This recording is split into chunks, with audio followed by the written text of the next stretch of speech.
How do you feel when you're asked who's your ideal client? What's your avatar look like? Oh, it makes me shudder sometimes because we all know the demographics of where they live, their job title, what car they drive, their inside leg measurement. But does it really matter? Is it a bit of a red herring? Well, join me and Ros Conkie today as we reverse engineer the real attributes and attitudes that our ideal clients show. We're going to be making conversations about engineering count. What's new, Wendy Woo? Well, it's with great pride that I can tell you I've been awarded a prize by Lloyds Bank for Business. I have now been selected as one of their Small Business of 2021 winners. The MD of the business banking, Gareth Oakley, said my resilience and adaptability was inspiring and my determination makes them excited to see where I go next. Well, I'm working on it now, Gareth, so watch this space.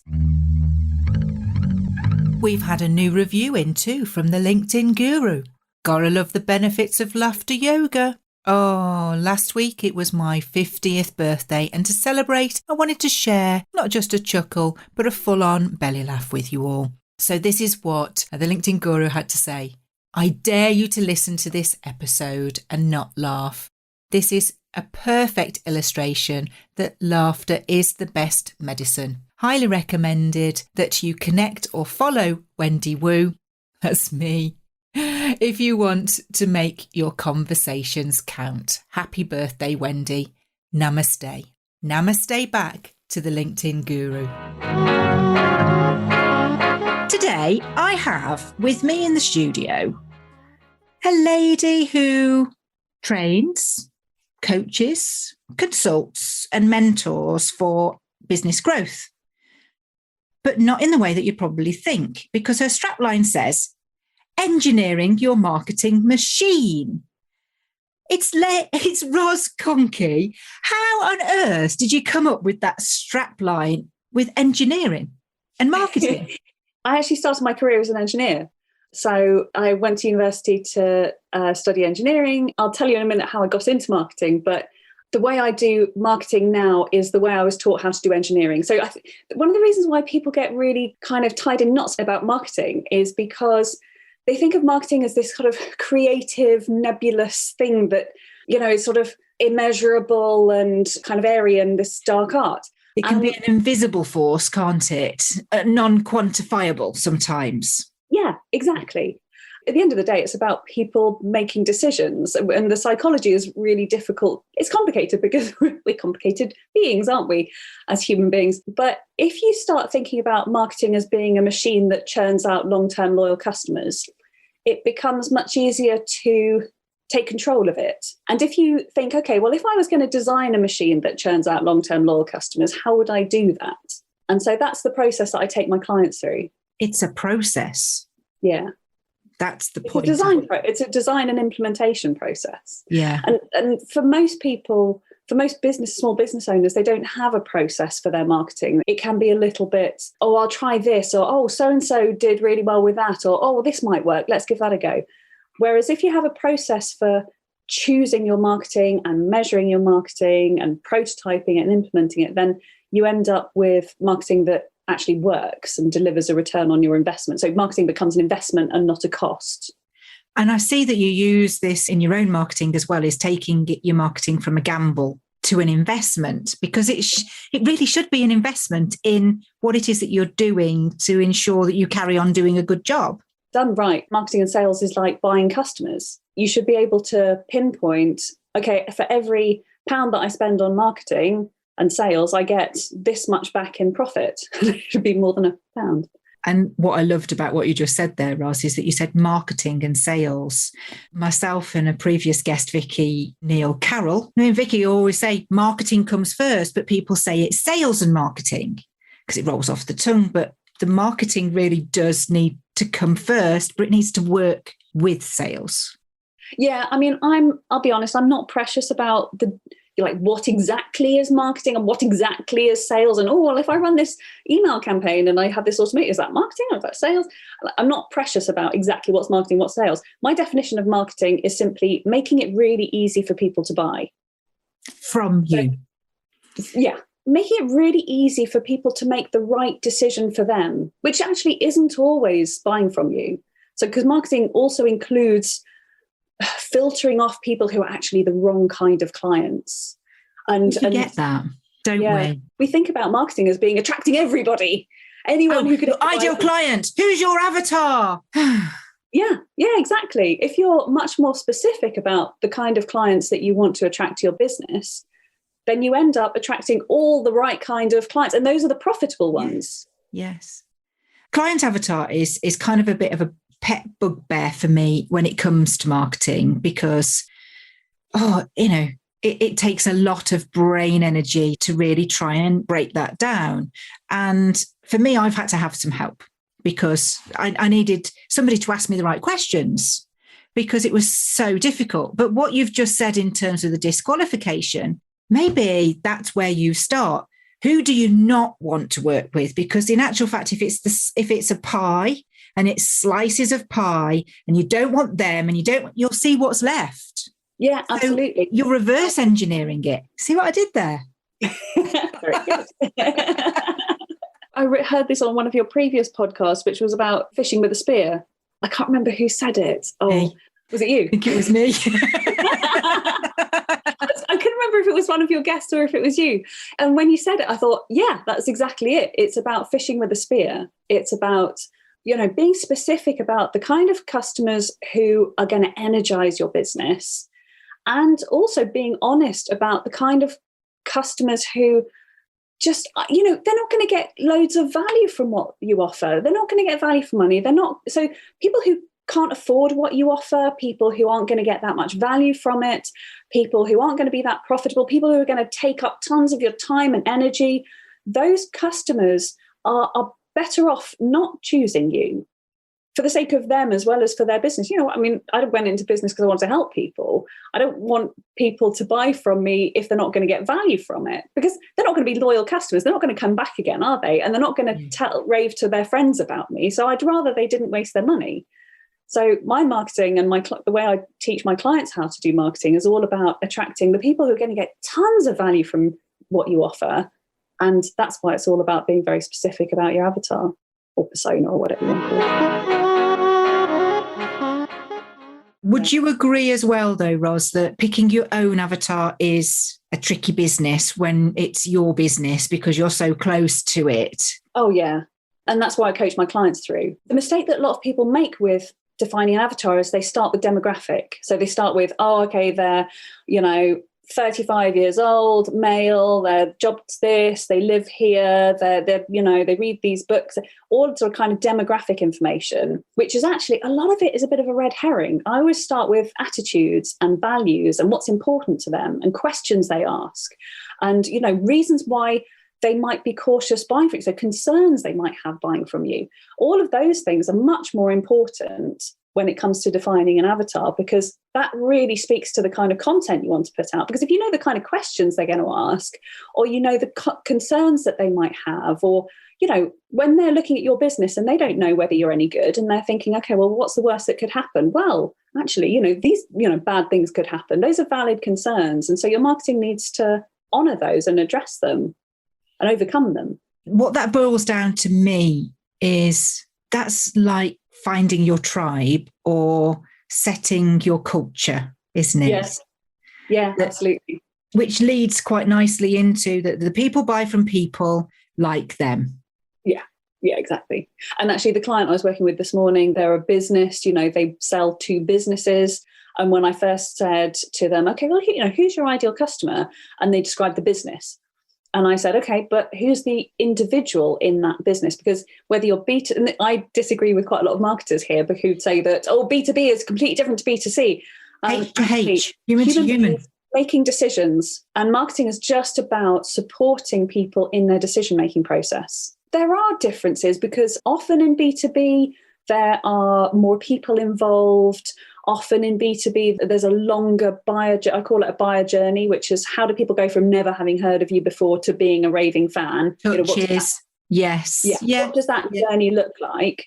And let's map it out so we can support people. Often in B2B, people have a longer buyer journey, but that's not always the case. Because it depends on the product and service and solution. It can depend on the cost around implementing that, whether it's a quick win or a big investment. The odds all stack up, don't they, against it being a longer process than just somebody who works for themselves on their own. And I think most people make their decision anyway quite quickly, but will sometimes play the game of, can do. Yeah. It's all about risk, really. If there's a lot of risk involved, whether that's because it's a lot of money or there are a lot of people involved, or, that what's the worst that could happen question is really big, like, well, I could get fired for making the wrong decision, or, I could damage my reputation, or I could, really annoy my spouse, or I could, when that risk is very high, people will naturally slow themselves down.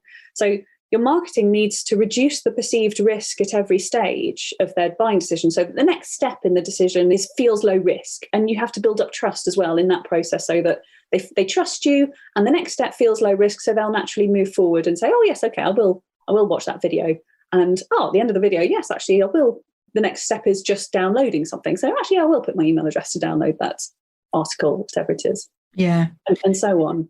And all of that really does centre around the conversations that we have with each other, whether that be, face to face, over the phone, online, on Zoom, on our social media platforms. How do you find conversation influencing what you do in your business, Ros? In marketing in general is all about conversations. Yeah. It's all about building relationships. So that buyer journey that I just mentioned, that's all about a customer building a relationship with a business to a point where they feel ready to, spend the money on the product or service. And as part of that relationship, there will inevitably be conversations. And some of them might not be like talking, person to person talking, but, chats on social media, or receiving value from an article, or watching a video. And, watching a video is very much like having a conversation. What sort of clientele do you work with? Do you lean into your engineering background, or do you go into all sorts of businesses? It's funny, actually. When I first started doing what I'm doing, I expected that I would mostly end up working with engineers, because I do speak the language. And I understand the industry. And I do work with quite a few engineers and software, technical kind of companies. But I have quite a lot of clients who are not engineers. They're completely polar opposite to engineers. And actually, one of the things that a lot of my clients really value about the way that I work is that I bring the structure. So I have quite a few clients who are very creative. Or I work with a couple of holistic therapists and like coaches who are extremely creative in what they do, and they recognize that they need structure in their business, and they can't bring that structure. So grounding. They need someone else in their business to bring the structure, and that's what I bring. It's that yin and yang kind of. Yeah, very much. Yeah. I don't know if I'm the yin or the yang. Well, it's like our conversation before we came on, isn't it, about left and right brain and your hearing and things like that. But it's always intrigued me how you can go from one path, like in engineering, and then end up in marketing. So how did that transition come about? Well, so this is my conversation.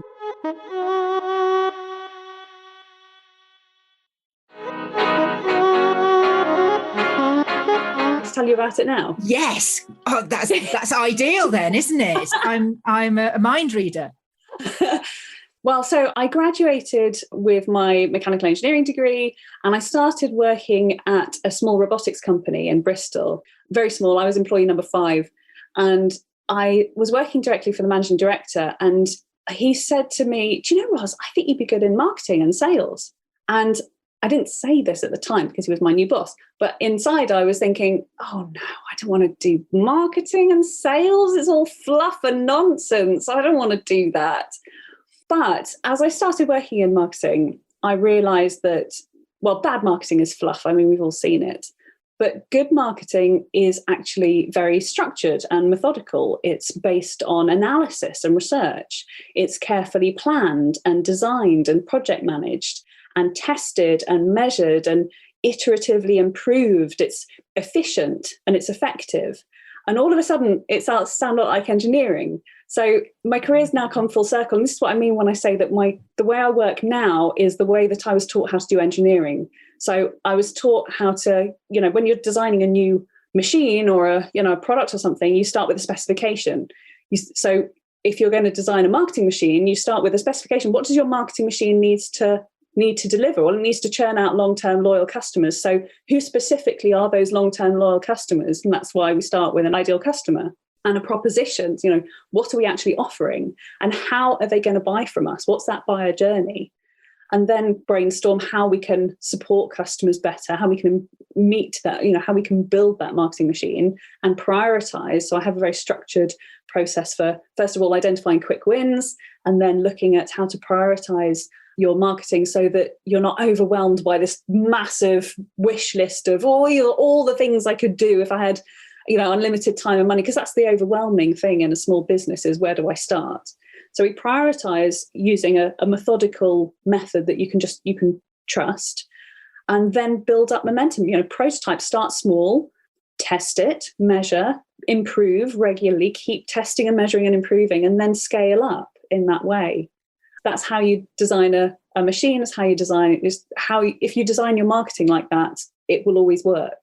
So that's kind of what you're doing now. That's the transition from engineering to marketing. You said it was your conversation, but you kind of just said, my boss said, So how did that conversation actually go? Because you've kind of just gone, oh, no, really?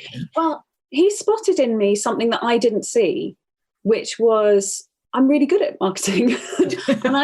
and he also understood what I didn't understand, which was what good marketing is really all about. I thought that marketing was just this, creative fluff, putting logos on stuff and, making websites that do flashy things, and that there was no real skill or process to it. And as an engineer, I was, I wanted things that I could measure and build.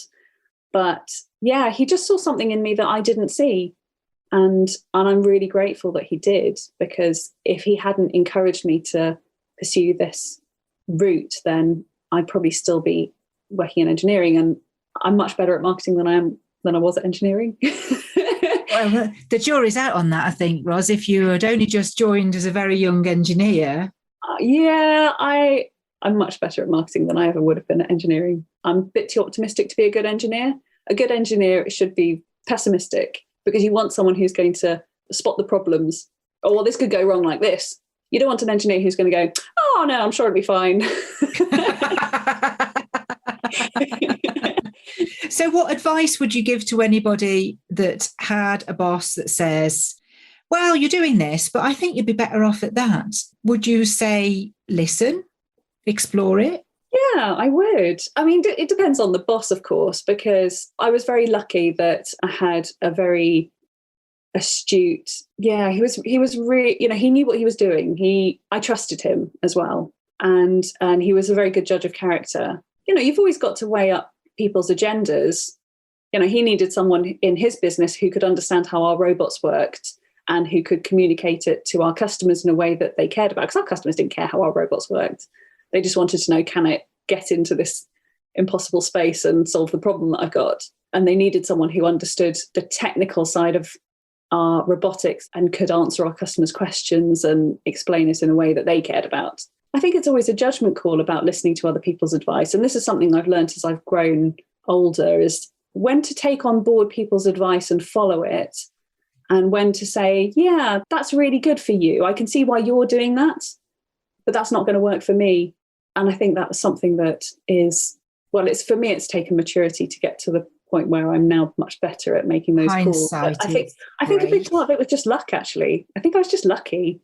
Personally, I would say that your boss was quite astute, and I may upset a few people, I don't know, but you can be a great marketeer, but if you don't understand your product or service, how can you truly market it?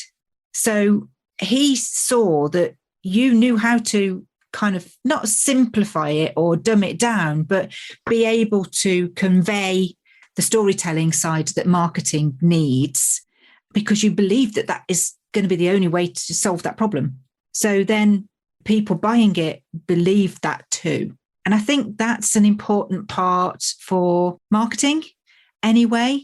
So I would say if you're going into marketing and marketing is something that you're considering, make sure you pick something that you love doing, because it'll come through in the results that you have as well. Yeah, you're absolutely right. It's true of sales as well. It's very difficult, I think, to sell. I mean, there are people who can do it very well, but I think it's very difficult to sell something that you don't really understand or care about. And actually, you're probably right. I expect my boss saw that I was really passionate about the robots that we did. I was really passionate about the work that we did. And I really believed in it. And I could communicate that. And I think he saw that I was able to bring that passion and enthusiasm across and engage our customers in that way. And like I said, and I didn't see that in myself. So it's not a career that I would have chosen or pursued without that nudge from him. And so, I'm really grateful that I've had that, because otherwise I wouldn't be doing what I'm doing now. Is that making conversations about engineering count? Absolutely. What a great boss. I think that's a wonderful story. And I think there's a lot of people that will listen and go, do you know what?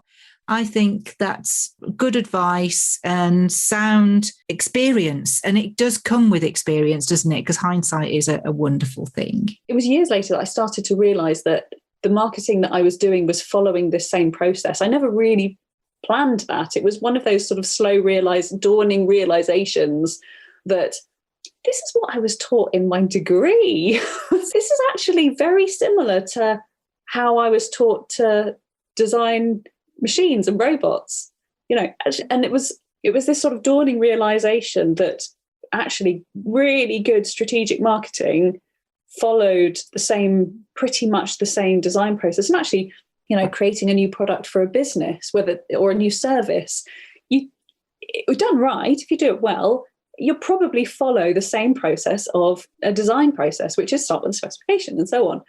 And like I said at the beginning, the thing that people get really confused about with marketing is because it's very intangible in lots of ways, like you said, it can make it very difficult to understand. Whereas if you think of your marketing as being a machine with many, many cogs, and you've got your sort of all of the cogs that are associated with your social media activity, and there's lots of cogs in there, your headlines and your content and how often you schedule and all those little cogs.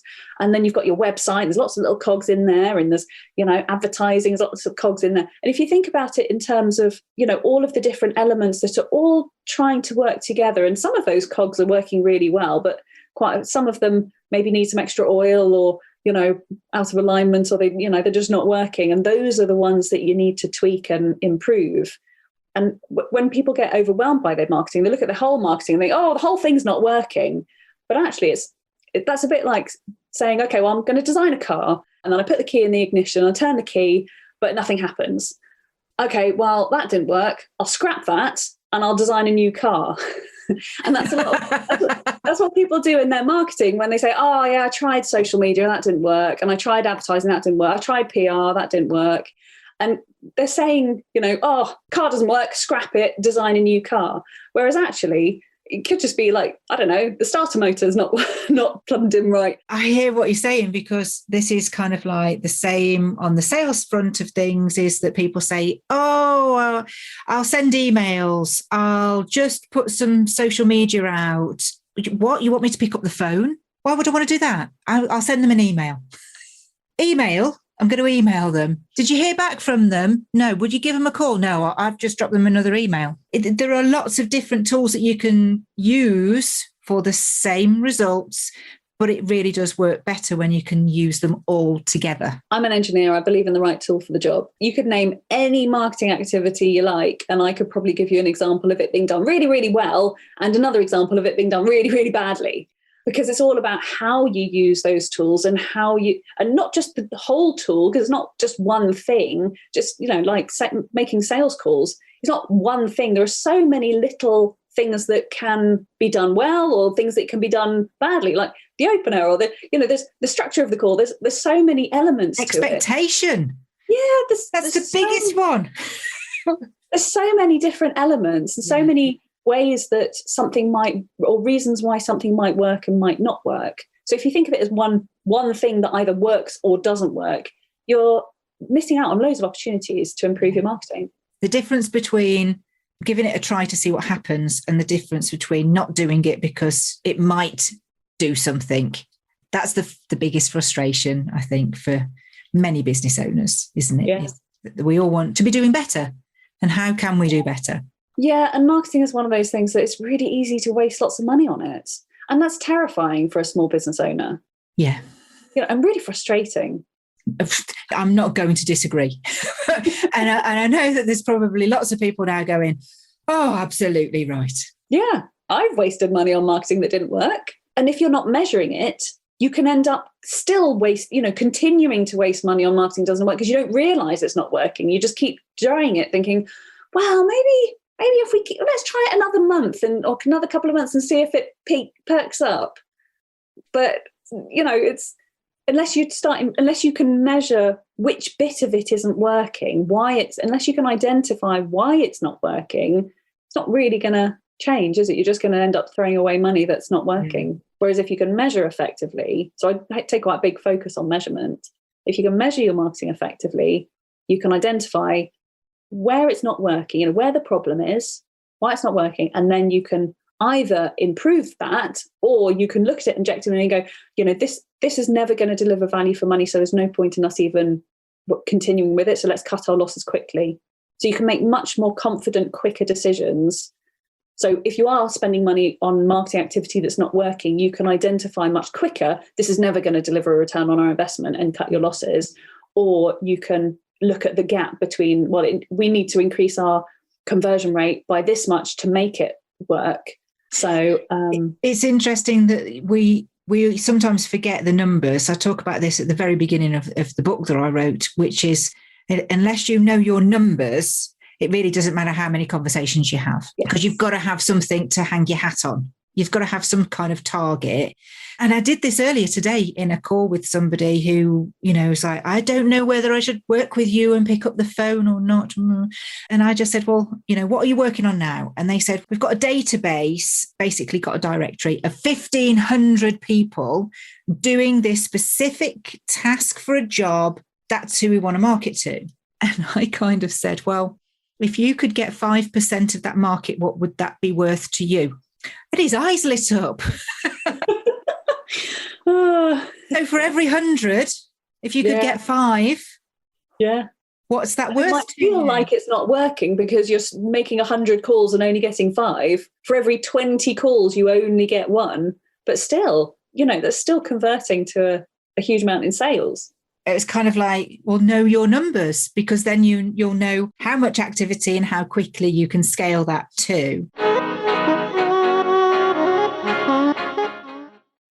I'm not a big one for KPIs. I know that they're a driver in business, but it's like, let's simplify it, because then it doesn't become such an onerous task, because you can get distracted with some of the detail. The devil is in the detail, but you need to kind of know it. And I think this is kind of where some people believe in rather than know it. So, you can just get on and have conversations and to grow. And then at the end of the month, look back and go, oh my goodness, look at all that I've just done.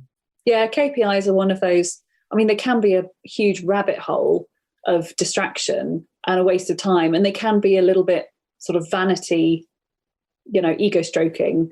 But if you choose KPIs which are meaningful in terms of your buyer journey, so the KPIs that actually tell you how people are progressing along the buyer journey, how effectively your marketing is supporting them through that buyer journey, then they can give you really valuable data on where your marketing is working well. And so where you can invest more in it quite confidently, where actually it's not working, you need to fix it. Yeah. And I'm one of those that says, it cannot just be better. Let's just do better, because nothing is ever perfect. No, marketing's never perfect. I say the same. Marketing's never perfect. I work in 90-day plans with most of my clients. And the approach that I take is actually based on Lean, which is an engineering philosophy, which is all about Sigma. Yes. Yeah. And it's all about, let's get a minimum viable strategy in place. We'll make a marketing plan based on that, and we'll test and measure to make sure that we can then improve our strategy in the next quarter. And we'll come back to the strategy and review it and improve it, and then improve again. My marketing's not perfect. Gosh. I just put my hands over my face when you mentioned 90-day plan, because Neil, the podcast producer, talks to me about the 90-day plan all the time. And I'm like, no, I'm going to do it now. I do have a 90-day plan of sorts, but if there's a really good idea, don't be scared to implement it straight away if you can, but don't let it take you away from what the overall plan is. I think that's the trick, isn't it? Is that, you can, a good distraction is something that you can kind of shoehorn in. A bad plan is when that takes you away from what it is that you should be doing. And that's why it's so important to have a strategy, because if you know what your strategy is, you know exactly who your ideal customer is and what you're offering and why they're buying from you and how they're buying from you, then when an opportunity comes up, you can go, well, actually, yeah, that'll fit into my buyer journey here. It'll be quick to implement. I can implement that this week, and I can see exactly how it's going to improve my sales. It's not a distraction because it's in line with my strategy. But without that work up front, without the strategy and the plan, it means that you're just a little bit of a slave to other people's pitches. An agency will call you up and say, oh, you've got this great opportunity. And it's very difficult to make the decision of, okay, well, is it a good opportunity or is it a distraction? Mm-hmm. Without a strategy, you can't make those decisions confidently. Yeah, no, I think that's a very good point.